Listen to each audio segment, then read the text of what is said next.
శాతవాహనుల పాలనలో వృత్తిని అనుసరించే వ్యక్తుల సమూహానికి కింది వాటిలో ఏ పదాన్ని ఉపయోగించారు? శ్రేణి.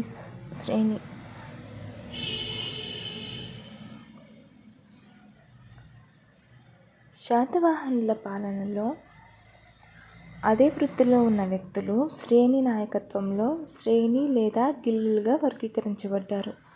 దేశీయ వ్యాపారులు నిభయ లేదా నికయ లేదా నిగమ అని పిలిచే యూనియన్లుగా ఏర్పడ్డారు. ఈ సంఘాల సమావేశాలను గోష్ఠి అని పిలిచేవారు. త్రిసముద్రం తోయపీతవాహన అనే బిరుదు ఎవరిది? గౌతమీపుత్ర శాతకర్ణి.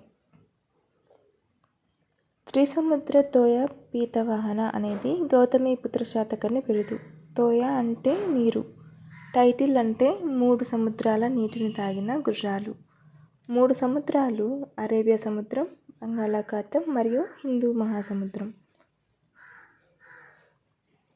క్రింది వారిలో ఏకబ్రాహ్మణ అనే బిరుదు ఎవరికి ఉంది? గౌతమీపుత్ర శాతకర్ణి.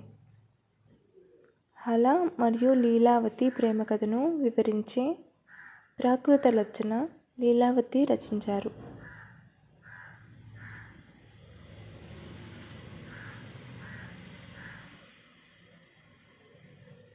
కుతూహల.